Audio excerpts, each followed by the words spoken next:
Halo sahabat cerdas, Assalamualaikum warahmatullahi wabarakatuh. Pada kesempatan kali ini, kita akan belajar pada tema 1, organ gerak hewan dan manusia, subtema 2, manusia dan lingkungan, dan kita sampai pada pembelajaran ke-6. Sahabat cerdas, sebelum kita mulai pembelajaran kita, jangan lupa untuk berdoa terlebih dahulu.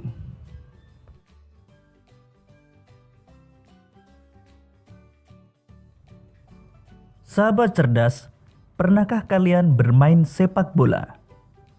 Saat bermain sepak bola, pernahkah kalian mengalami keseleo atau cedera? Keseleo merupakan gangguan atau cedera yang terjadi pada otot. Hal tersebut dapat terjadi karena adanya gerakan dadakan, kekurangsiapan otot untuk melakukan suatu gerakan, juga karena adanya paksaan gerakan pada otot. Keseleo bisa terjadi kapan saja dan di mana saja, serta dalam kegiatan apa saja, misalnya saat berolahraga. Salah satu jenis olahraga yang rentan terjadi keseleo atau cedera otot adalah sepak bola. Karena dalam sepak bola, kerja otot sangat diforsir. Tubuh harus bergerak dan berlari dalam waktu yang lama. Oleh karena itu, untuk memperkecil kemungkinan terjadinya cedera, sebelum melakukan permainan sepak bola dan olahraga lainnya, harus menguasai teknik-tekniknya terlebih dahulu. Selain itu, kita harus melakukan pemanasan agar tulang dan otot-otot kita dalam keadaan siap. Sekarang, mari kita mempelajari gerakan-gerakan apa saja yang dapat kita lakukan untuk pemanasan.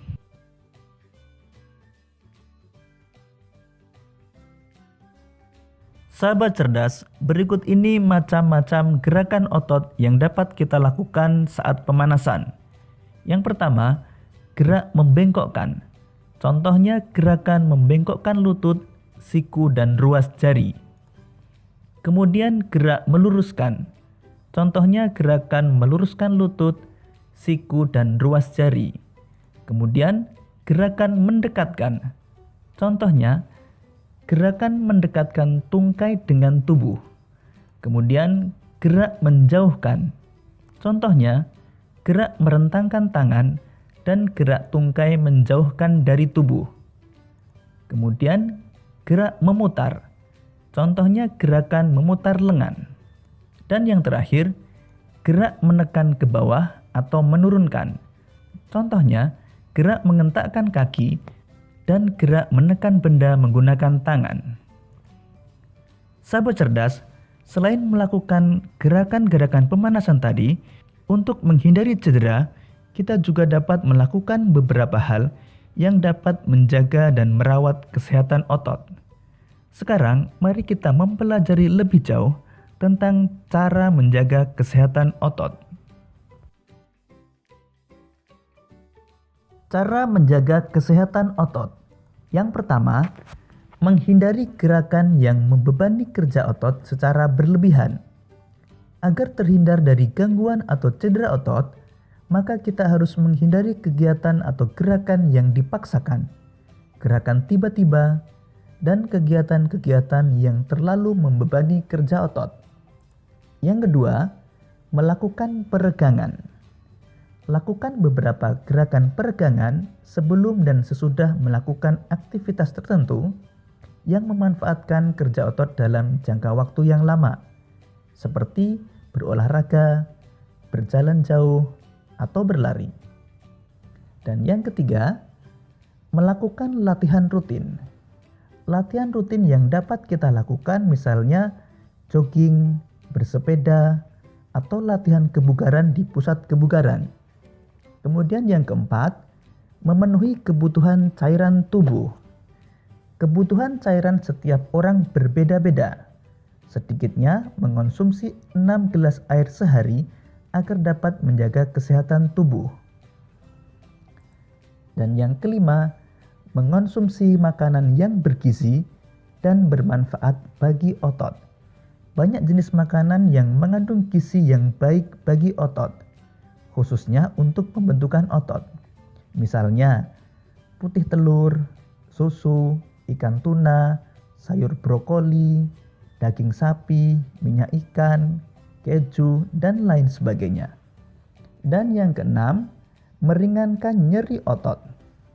Gunakan krim khusus otot untuk menimbulkan rasa hangat sehingga otot yang kram menjadi lebih rileks.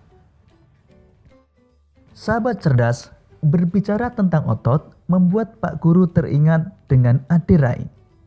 Tahukah kalian siapa itu Ade Rai? Sekarang mari kita mengenal sosok Ade Rai. Ade Rai, binaragawan perkasa Indonesia.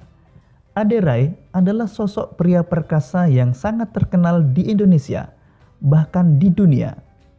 Sebagai binaragawan Indonesia, banyak sudah prestasi yang diraihnya, baik di tingkat nasional maupun internasional.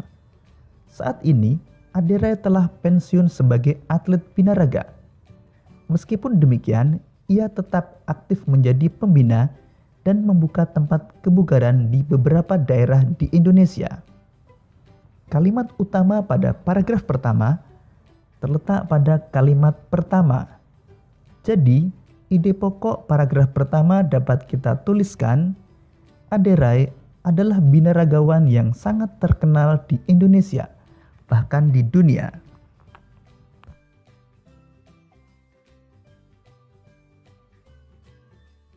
Pada waktu kecil, Ade Rai hanya seorang anak kecil yang memiliki tubuh kurus, bahkan bisa dibilang sangat kurus. Pada umur 10 tahun, Ade Rai hanya memiliki berat badan 25 kg. Bahkan, hingga mencapai remaja dengan tinggi 183 cm, berat badan Ade Rai hanya 55 kg. Kalimat utama pada paragraf kedua terletak pada kalimat pertama. Jadi ide pokok paragraf kedua dapat kita tuliskan, waktu kecil Ade Rai memiliki tubuh kurus. Ade Rai, dia memiliki minat yang tinggi dalam bidang olahraga. Pada awalnya, dia menggeluti bidang olahraga bulu tangkis. Namun, Ade Rai tidak begitu lama menggeluti bulu tangkis. Hingga pada akhirnya, dia lebih memilih untuk menjadi seorang atlet binaraga. Kalimat utama pada paragraf ketiga terletak pada kalimat pertama. Jadi ide pokok paragraf ketiga dapat kita tuliskan, Ade Rai memiliki minat yang tinggi dalam bidang olahraga.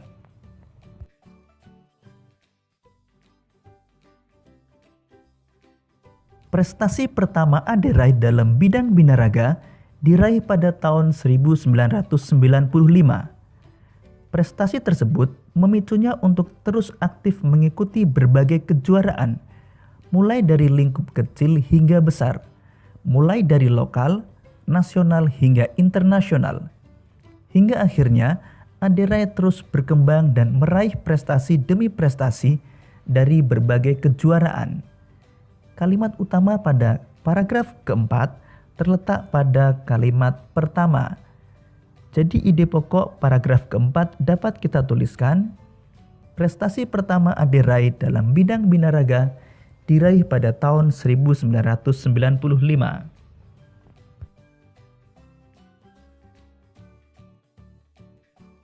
Masalah prestasi yang diraih Ade Rai tidak perlu diragukan lagi. Dari berbagai kejuaraan yang diikutinya selalu membuahkan hasil yang mengagumkan. Salah satunya kemenangannya di Musclemania World atau kejuaraan dunia binaraga kelas berat ringan. Dari situlah kemudian membawa Ade Rai menuju ke kejuaraan multi-event Asia Tenggara atau SEA Games pada tahun 1997. Pada kejuaraan tersebut, Ade Rai pun mampu mempersembahkan emas bagi bangsa Indonesia. Bahkan, setelah itu masih banyak piala dan medali yang dia raih dari berbagai kejuaraan tingkat nasional dan internasional. Kalimat utama pada paragraf kelima terletak pada kalimat pertama. Jadi ide pokok paragraf kelima dapat kita tuliskan, prestasi yang diraih Aderai tidak perlu diragukan lagi.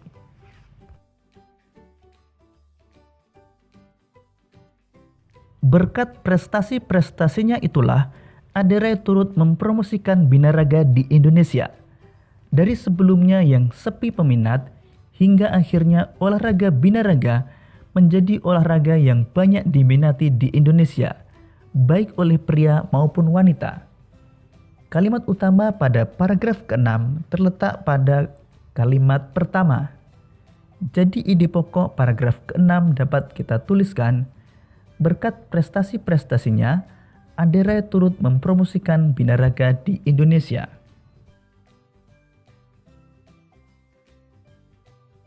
Setelah pensiun sebagai atlet pun, Aderai masih berkecimpung dalam dunia binaraga. Dia membuka beberapa pusat latihan dan kebugaran di beberapa daerah. Selain itu, Aderai juga menjual suplemen dan melakukan pelatihan sertifikasi untuk para profesional di bidang fitness. Aderai juga aktif mengampanyekan hidup sehat melalui fitness dengan menerbitkan buku dan majalah, serta menjadi pembicara di berbagai seminar dan acara. Kalimat utama pada paragraf ke-7 terletak pada kalimat pertama.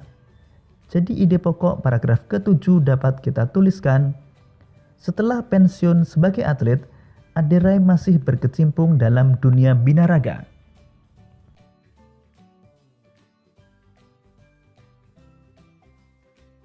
Demikian tadi sahabat cerdas pembelajaran kita pada tema 1, subtema 2, dan pembelajaran ke-6. Untuk menguji pemahamanmu, kamu dapat mengerjakan latihan soal yang terdapat pada deskripsi video ini. Sampai jumpa pada pembelajaran berikutnya. Tetap semangat dan selamat belajar.